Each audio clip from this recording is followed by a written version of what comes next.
누가복음 23장 32절에서 37절까지를 보겠습니다. 누가복음 23장 32절에서 37절까지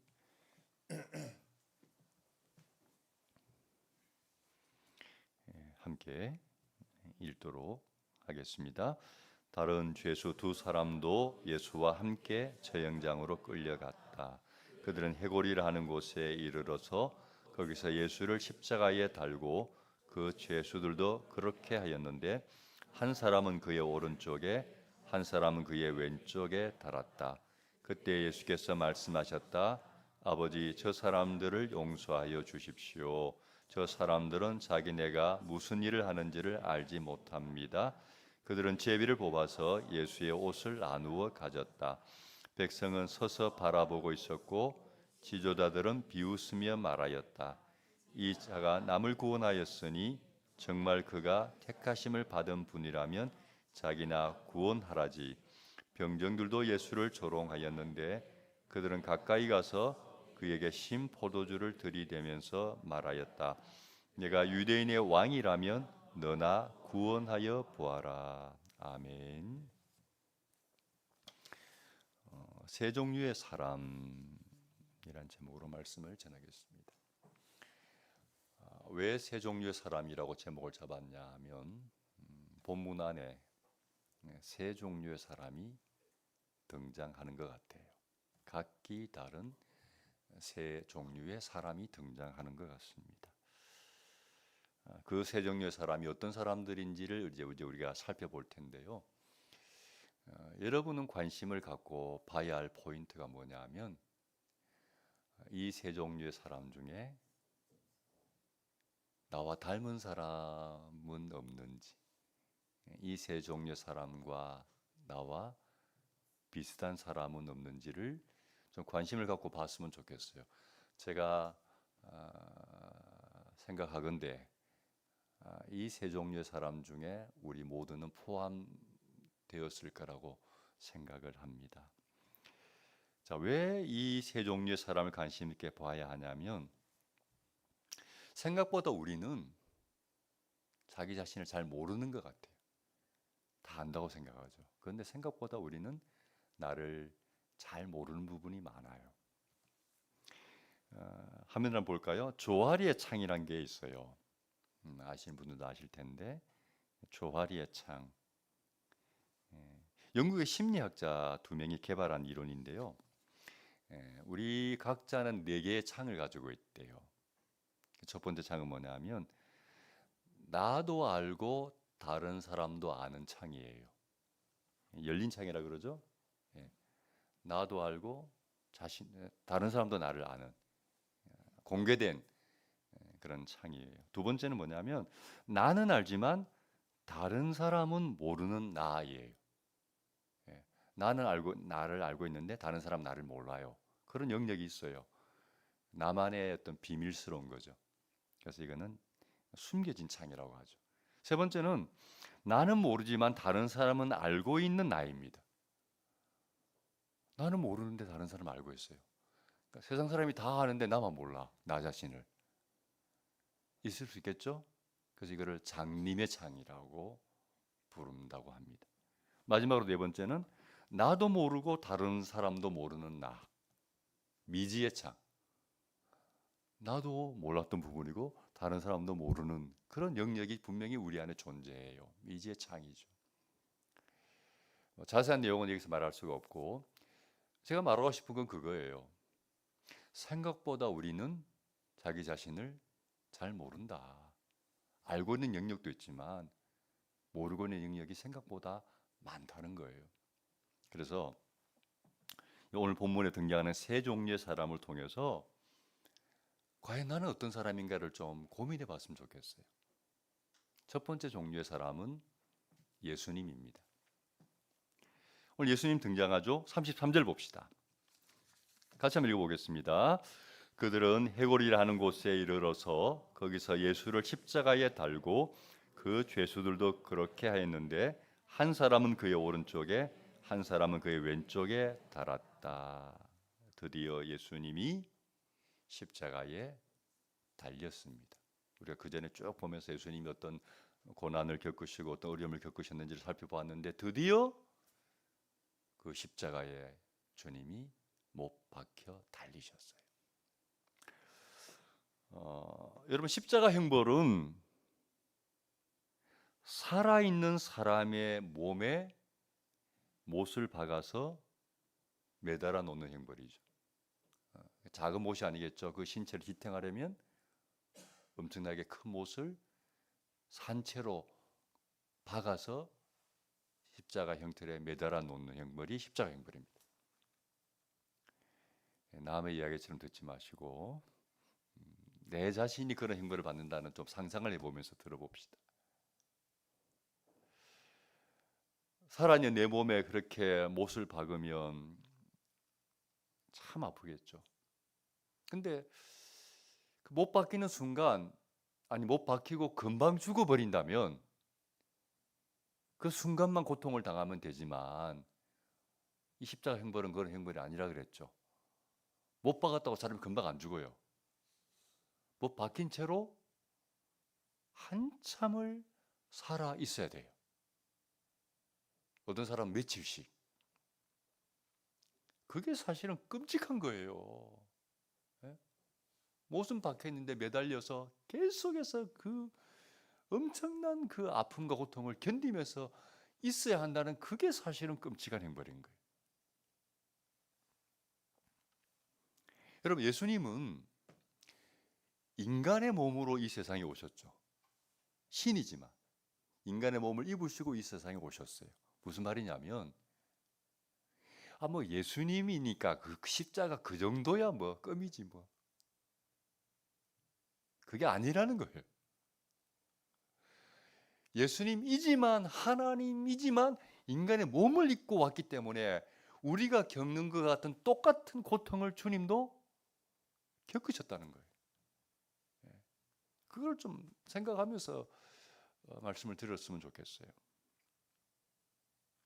십자가에 달린 예수님이 십자가에서 내뱉은 첫 말이 뭔지 아세요?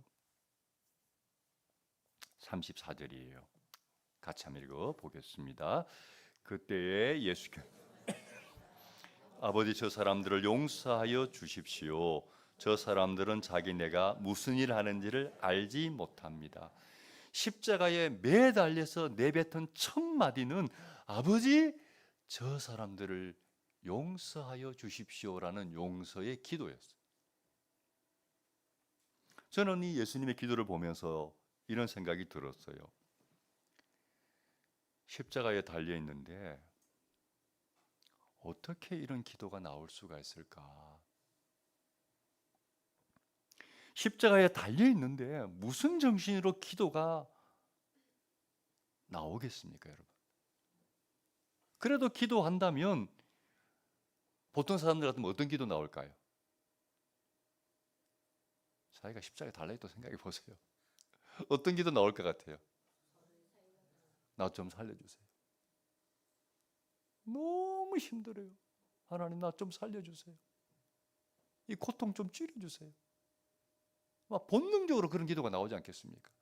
아니면 좀 심보가 뒤틀린 사람들은 어떤 기도 나올까요? 나를 이렇게 만든 저 인간들 좀 벌 좀 주세요. 예? 막 그런 기도 아닌 기도가 나올 수 있을 것 같아요. 그런데 예수님은 기도합니다. 아버지, 저 사람들을 용서하여 주십시오. 예. 그런 기도를 하셨어요. 그 정신없는 와중에 여러분 주님이 용서해 달라고 말한 저 사람들이 누굽니까? 뭐 우리 모두일 수 있지만 제일 좁혀 보면은 예수님을 십자가에 못 박은 그 인간들이죠. 그 사람들이죠.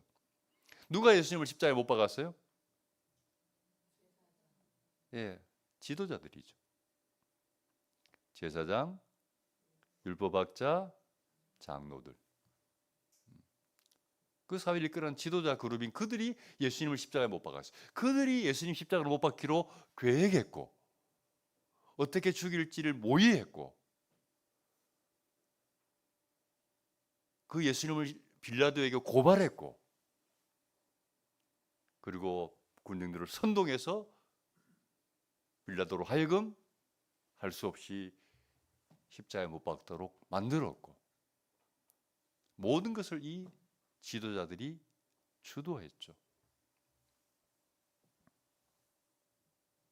그런데 주님은 당신을 죽게 만든 그 나쁜 인간들을 용서해 달라고 기도합니다. 어디에서? 십자가에 매달려서. 그 엄청난 고통을 겪고 있는 그 와중에 십자가에 매달려서 자기를 그렇게 만든 사람들을 용서해 달라고 기도하고 있어요, 여러분.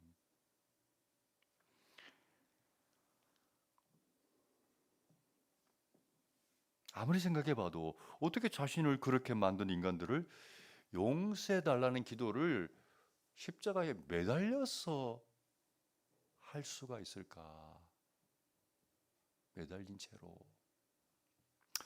사람은 극한 상황이 되면 극도로 어떤 어려운 상황에 내몰리면 본심이 나오는 법이에요.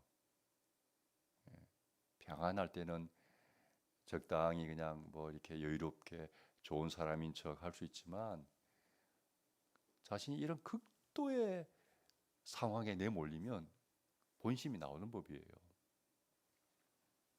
그래서 저는 예수님께서 십자가에서 내뱉은 그 기도가 예수님의 진짜 본심이라고 생각해요. 십자가에 매달려서 그 엄청난 고통을 받으면서 일부러 착한 척, 나 좋은 사람 행세해야지 그러면서 저 사람 용서해달라고 그렇게 기도하지는 않았을 것 같아요. 그 극한 상황에서는 본심이 나오는 법이거든요. 어떤 본심일까요? 주님은 지금 십자가에 달려서 무슨 걱정하시죠? 내가 얼마나 이 고통 더 견뎌야 되나 그런 걱정이 아니라 나를 이렇게 만든 저 사람들이 하나님의 심판을 받으면 어떻게 하나? 이 걱정을 하는 거예요. 여러분, 하나님의 아들을 죽이는 죄를 지었으니 벌을 받는다면 얼마나 무서운 벌을 받아야 하겠습니까? 그래서 주님은 십자가에 달려서 그 아프고 정신없는 와중에도 제일 먼저 하신 기도가 내뱉은 말이 하나님 저 사람들 용서 좀 해주세요. 용서 좀 해주세요. 심판받지 않게 해주세요. 여러분, 이 주님의 본심이 뭘까요? 그 밑바닥에 있는 그 본 마음이 뭘까요? 그 사람들을, 그 영혼들을 사랑하는 거죠. 사랑하시는 거죠. 그게 주님의 본심인 것 같아요. 여러분, 이것 외에는 달리 설명할 길이 없어요. 어떻게 그들을 사랑하지 않는다면 도대체 이 상황이 설명이 안 되잖아요. 그 영혼들을 사랑하니까 그들이 하나님의 무서운 심판을 받아서 멸망할까봐 그게 걱정되어서 십자가에 달려 있음에도 하나님 나를 이렇게 만든 저 사람들 용서해 주세요 라고 기도하는 거죠.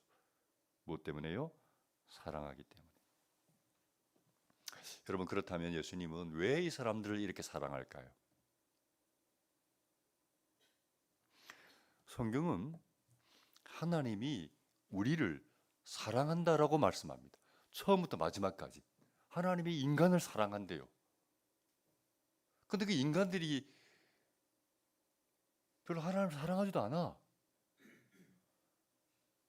사랑하지 않은 정도가 아니고 하나님을 거역해, 대항해. 외면해. 하나님이 싫어하는 일만 해. 근데 성경은 끊임없이 그런 인간을 사랑하신다라고 말합니다. 왜요? 하나님 왜 우리를 사랑하시죠? 왜 사랑해야 되죠? 무슨 이유입니까? 그분이 우리의 영적인 부모이기 때문에. 왜 영적 부모죠? 그분이 우리를 낳으셨잖아요. 인간을 만드셨잖아요. 우린 그분의 작품이고 그분의 소유이고 그분이 우리를 만드셨기에 그분이 우리의 영적인 부모, 우리 육신의 부모가 있어서 우리가 태어난 것처럼 인간은 하나님이 존재케 함으로 이 세상에 존재하는 거잖아요. 그러니까 그분이 우리를 낳으신 영적 아버지죠. 그래서 여러분, 인간을 향한 하나님의 마음은 자식을 낳은 부모의 마음이에요.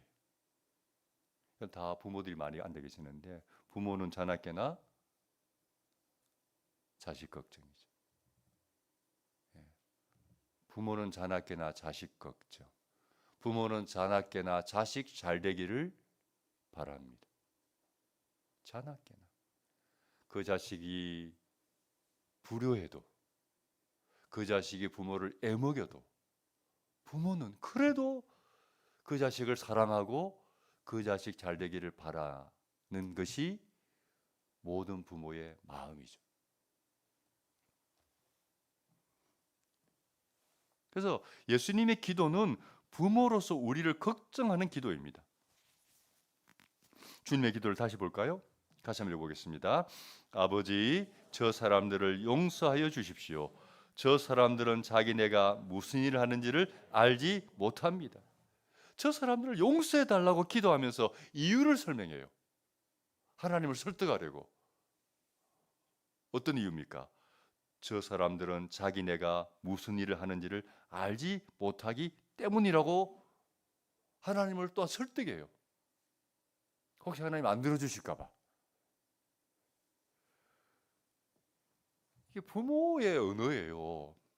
부모들이 자식들이 애먹일 텐데, 애먹일 때 선생님이 불러가지고 학교에 좀 나오라고 할 때 부모들이 하는 변명이 있습니다. 우리 아이가 원래는 안 그랬는데 얘가 친구 잘못 만나가지고 얘가 지금 철이 없어가지고 뭘 몰라가지고 이렇습니다. 좀 용서해 주세요. 이해해 주세요. 부모의 언어예요. 알면 그렇게 안 할 텐데 몰라서 그렇게 하는 것이니 좀 정상 참작해 주세요. 부모의 마음이잖아요. 자식을 향한 부모의 마음은 무조건적인 사랑이죠. 자식이 이쁜 짓을 하지 않아도 불효해도 그냥 사랑하고 용서해 줍니다. 마찬가지로 우리를 향한 하나님의 사랑도 무조건적인 사랑이에요. 왜요? 그분이 우리의 영적 부모이기 때문에. 그래서 무조건적으로 우리를 사랑해 주는 거예요. 우리는 이미 그 사랑을 받은 사람들이죠. 하나님이 세상을 이처럼 사랑하사 독생자를 주셨으니 이는 그를 믿는 자마다 멸망하지 않고 영생을 얻게 하려 하십니다. 우리가 아직 죄인 되었을 때 그리스도께서 우리를 위하여 죽으심으로 우리에 대한 하나님의 사랑을 확증하셨느니라. 우리는 그 사랑을 받아서 하나님의 자녀가 되었고 그 사랑을 받아서 구원을 받았어요. 이미 우리는 그 사랑을 경험한 사람들이에요. 여러분, 내가 하나님을 믿는다고 하면서도 이런 하나님의 무조건적인 사랑을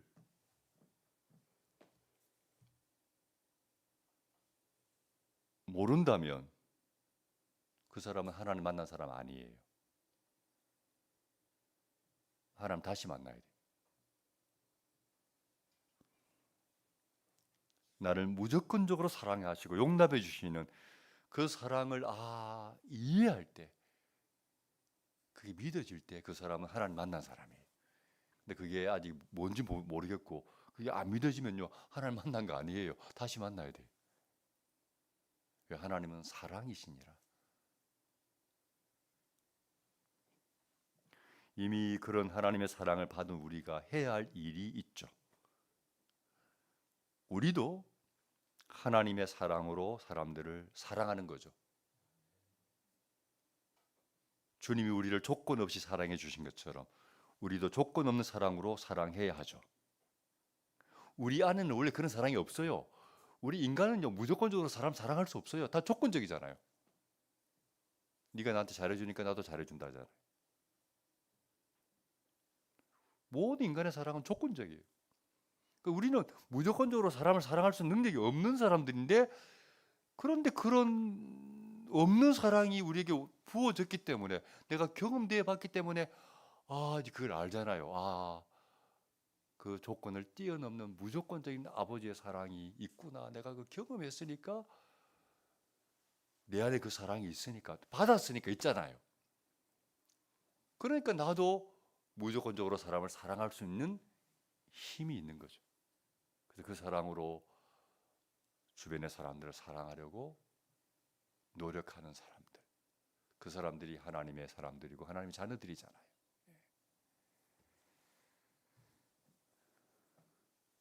심지어 여러분을 모욕하고 고통을 주는 사람들조차도 우리는 사랑하려고 노력해야 됩니다. 네가 나를 힘들게 했으니 너도 힘들어 봐라 가 아니고,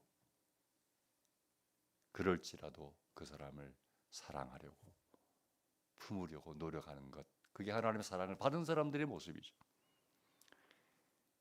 정말 사랑하기 어렵다면요, 어떤 마음 가져야 될까요? 불쌍히 여기는 마음이라도 가져야 돼. 하나님, 저 인간이 몰라서 그렇습니다. 저 인간이 아직 철이 안 들어서 그렇습니다. 좀 불쌍히 여겨달라고, 그런 마음이라도 가져야 돼. 예수님은 자신을 그렇게 만든 원수까지도 사랑하고 용서하셨어요. 우리가 그런 사람 되기를 소망합니다. 그게 하나님의 사람들이에요. 두 번째는 지도자들입니다. 35절 봅시다. 같이 읽겠습니다. 백성은 서서 바라보고 있었고 지도자들은 비웃으며 말하였다. 이자가 남을 구원하였으니 정말 그가 택하심을 받은 분이라면 자기나 구원하라지. 지도자들은 예수님을 비웃었어요. 어떻게 해요? 이자가 남을 구원하였으니 정말 그가 택하심을 받은 분이라면 자기나 구원하라지. 비웃음이죠. 제가 좀 풀어서 씁니다. 이렇게, 남 구원하지 말고 자기나 구원해 보지. 자기는 비참하게 죽으면서 남 구원한다고 웃기고 있네. 너나 잘해. 요즘 언어로 니나 잘해. 지하가름도 못하면서 남 도와준다고 웃기고 있네. 니나 잘해. 그 말이거든요.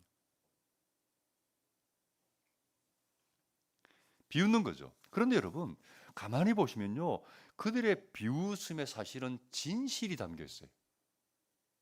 어떤 진실요? 그들의 말처럼 예수님은 자기 구원에 관심 없어요. 자나깨나 다른 사람 구원, 자신을 위해 사신 적이 없고 언제나 섬기고 희생하고 베풀고 돕고 오로지 어떻게 우리를 살릴까 그 고민하시며 평생을 남을 위하여 사셨던 삶을 사셨잖아요. 그들이 비웃었지만 사실은 그 비웃음 속에 진실이 있는 거예요. 여러분, 예수님을 비웃었던 그 사람들, 지도자들의 특징이 하나 있어요. 뭘까요? 늘 남을 판단해요. 그 사회의 지도자들이고 대부분 가르치는 사람들이거든요. 율법학자들, 제사장들, 장로들 다 가르치는 사람들이. 그러니 우월의식이 있어요. 그리고 그 우월의식을 가지고 남을 늘 판단해요. 정죄해요. 그런데 주님 보시기에 이 사람들은 어떤 사람들이었냐 하면은 이런 사람들이죠. 마태복음 23장 27절 28절 보겠습니다. 제가 읽겠습니다. 율법학자들과 바리새파 사람들아, 위선자들아, 너희에게 화가 있다. 너희는 회칠한 무덤과 같기 때문이다. 그것은 겉으로는 아름답게 보이지만 그 안에는 죽은 사람의 뼈와 온갖 더러운 것이 가득하다. 이와 같이 너희도 겉으로는 사람에게 어렵게 보이지만 속에는 위선과 불법이 가득하다. 주님의 눈에 보이는 그들의 모습이라는 거예요. 위선적이에요. 겉만 번듯하고 속은 더럽고 추한 사람들이에요.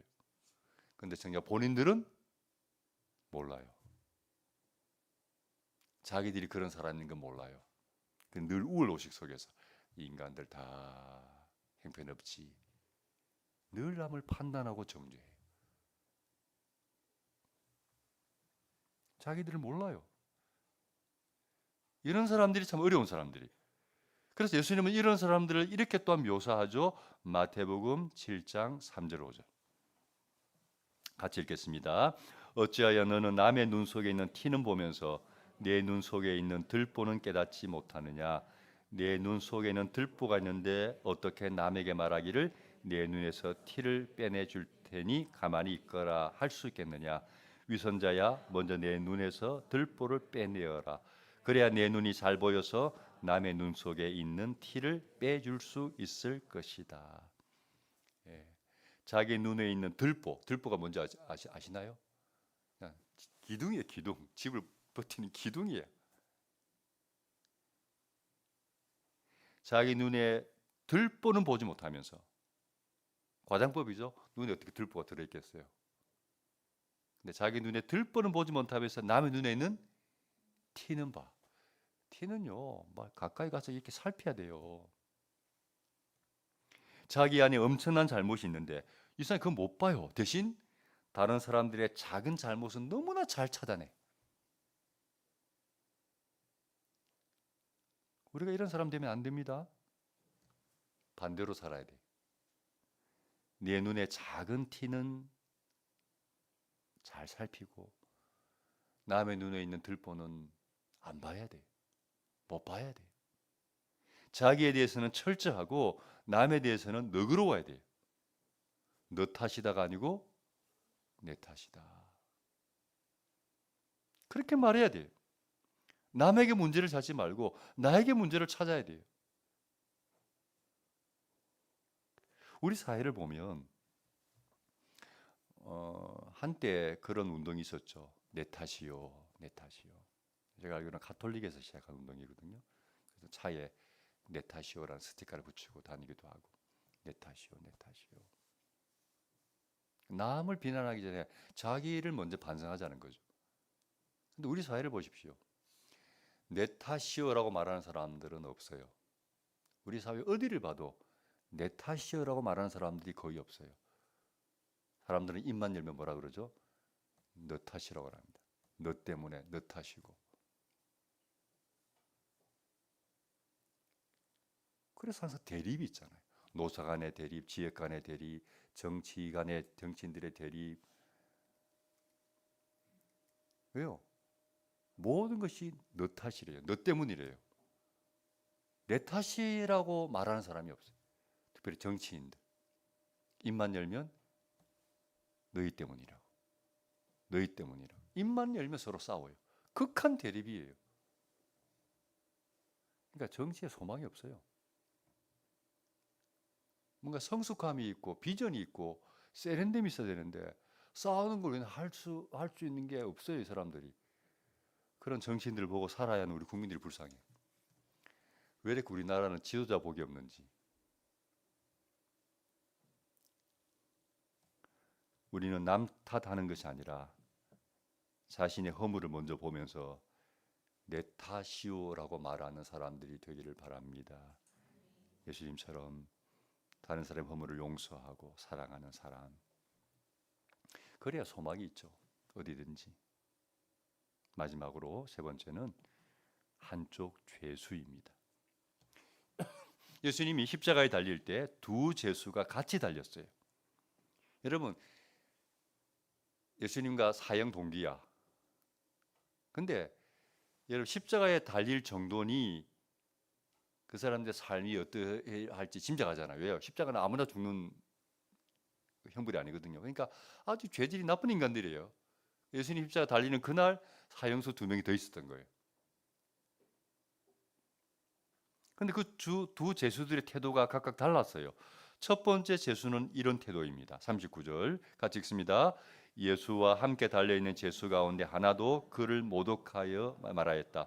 너는 그리스도가 아니냐? 너와 우리를 구원하여라. 누구와 닮았죠? 지도자들과 비슷한 조롱을 했습니다. 그런데 한 단계 더 나아가요. 지도자들은 너나 구원해봐라고 말했죠. 이 사람은 뭐라고 말하죠? 내가 그리스도면 너와 우리를 구원하라고 했어요. 무슨 뜻일까요? 제가 이렇게 풀어봤어요. 같이 한번 읽어볼까요? 시작. 너나 나나 십자가에 같이 죽는 입장인데 내가 그리스도라고 웃기는 소리 하지 마라. 그리스도면 능력이 있을 게 아니냐. 그럼 이렇게 비참하게 죽지 말고 너도 구원하고 우리도 구원해 봐. 라고 조롱하는 거죠. 내가 그리스도라고, 그리스도가 다른 말로 메시아잖아요. 너가 메시아라고 웃기는 소리 하지 마. 메시아면 능력이 있을 거 아니야. 그러면 이 죽지 말고 니도 구원하고 우리도 한번 구원해 봐. 메시아라면 증명해 봐. 조롱하는 거죠. 그런데 다른 하나의 제수는 태도가 좀 달랐어요. 40절 41절 보겠습니다. 제가 읽겠습니다. 그러나 다른 하나는 그를 꾸짖으며 말하였다. 똑같은 처형을 받고 있는 주제에 너는 하나님이 두렵지도 않느냐? 우리가 저지른 일 때문에 그의 마땅한 벌을 받고 있으니 당연하지만 이분은 아무것도 잘못한 일이 없다. 그리고 나서 그는 예수께 말하였다. 이 제수는 예수님을 비웃는 그 사람을 꾸짖었습니다. 이런 식이죠. 죽어가면서도 어떻게 삶에 대한 반성이 없냐? 하나님 무섭지 않냐? 우린 죄가 많아 당연히 벌을 받아야 하지만 예수님은 잘못한 것이 없다라고 말했어요. 이 사람은 비록 사형을 당하긴 하지만 그래도 그 마지막 숨 넘어가기 직전에 자신의 삶에 대한 반성이 있었어요. 그러면서 예수님께 이런 말하죠. 42절 같이 한번 읽어보겠습니다. 예수님, 주님이 주님의 나라에 들어가실 때에 나를 기억해 주십시오. 비록 이 세상에서는 잘못 살았지만 그래도 주님께서 주님의 나라에 들어갈 때 나를 기억해 주십시오. 무슨 말입니까? 주님, 나를 구원해 주옵소서. 죽음을 앞두고 자신에 대한 반성과 함께 주님, 이런 쓸모없는 인간도, 불쌍한 인간도, 나쁜 인간도 주님 구원받을 수 있다면 저를 좀 구원해 주십시오라고 주님께 간절하게 요청합니다. 이 사람은 삶의 마지막 순간에 하나님께 자기의 마음을 오픈한 거죠. 여러분, 참 중요한 말씀이라고 생각해요. 우리는 언젠가 죽잖아요. 사실 모두가 죽잖아요. 잘난 사람도 죽고 못난 사람도 죽고 부자도 죽고 우리는 모두가 나이가 들면 늙고 병들고 다 죽어요. 그럼 우리 육신은 썩어져서 흙으로 돌아가고 우리 영혼은 우리를 만드신 그분 앞에 서야 되고 그리고 그분 앞에서 은밀한 심판을 받게 되어 있어요. 사실 그게 두려운 거죠. 이 세상 잠시예요. 잠깐 점 찍고 가는 거예요. 정말 중요한 것은 죽음 이유거든요. 그런데 비록 오늘 이 죄수처럼 평생을 잘못 살았다 할지라도 죽기 직전이라도 자기의 삶을 반성하고 마음을 열고 하나님, 제가 잘못했습니다. 용서해 주십시오. 라고 자기 마음을 하나님께 오픈하는 사람이 있는 반면에 죽는 순간까지 끝까지 거부해요.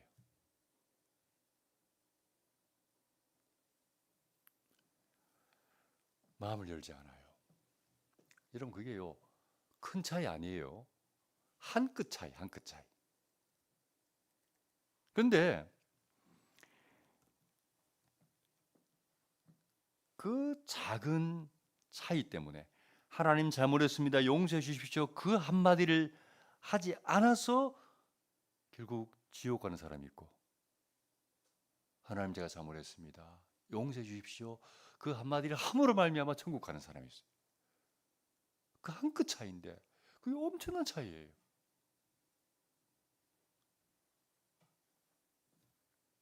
우리가 살아 있을 때에 주님, 죄가 죄인입니다. 저를 받아주세요. 라고 주님을 부르시길 바랍니다. 살아 있을 때. 그럼 구원을 받아요. 여러분, 하나님은요, 아무도 지옥에 가기를 원치 않으세요. 그래서 누구든지 예수님을 부르면 구원을 받아요. 누구든지. 사람들이 우스갯소리로 그래요. 구원을 주실 것 같으면 1원을 더 얹어서 10원을 주시지 왜 하필 구원이냐. 그러면서 기독교의 구원을 약간 무시하고 우습게 얘기해요. 왜요? 구원받는 게 공짜라고 하니까 우리 의식에는 공짜는 뭐예요? 싸구려예요. 아무나 다 주는 공짜는 싸구려라고 생각해요. 그래서 복음이, 구원이 싸구려라고 생각해요. 별로 뭐 가치 없는 싸구려라고 생각해요. 근데 여러분, 구원은 절대 싸구려가 아니죠. 하나님이 왜 우리에게 구원을 공짜로 주실까요? 너무 비싸서 우리가 도저히 살 수 없기 때문에 공짜로 주는 거예요. 예. 싸구려가 아니라 우리가 쳐다보지도 못할 정도로 너무 고가이기 때문에 엄두를 못 내는 거예요. 저거는 정말 우리 능력으로 살 수가 없어. 너무 비싸고 좋은 거야. 아무도 그걸 살 수가 없어. 하나님이 안 되겠다. 내가 거저 줄게, 받아라. 그래서 구원은 하나님의 선물입니다. 우리 노력으로 받는 게 아니고 너무 비싸서 노력으로 살 수가 없어요. 평생 돈 모아도 못 사요. 너무 귀한 거예요. 그래서 우리를 사랑하는 그분께서 우리가 다 구원받기를 원하기 때문에 안 되겠다. 내가 거저 주겠다 하고 선물로 주시는 게 구원인 줄로 믿습니다. 이 구원을 선물로 받으시기를 바랍니다. 마음을 여느냐 못 여느냐 그 차이예요. 큰 차이 아니에요. 말씀을 마무리하겠습니다. 오늘 세 종류의 사람을 살펴보았습니다. 여러분은 어떤 사람입니까? 첫 번째, 예수님처럼 원수를 사랑하고 용서하는 사람입니까? 두 번째, 아니면 자기의 허물은 보지 않고 남을 비난하고 비웃는 사람입니까? 세 번째, 자기의 허물을 보고 겸손히 주님을 의지하는 사람입니까? 여러분 어떤 사람입니까? 바라기는 예수님처럼 사랑하고 용서하는 사람이 되기를 바랍니다. 남의 탓하지 말고 내 탓이라고 말하는 사람이 되기를 바랍니다. 내가 얼마나 추악한 죄인지를 깨닫고 겸손히 하나님을 의지하는 그런 사람이 되기를 소망합니다. 아멘. 기도하겠습니다.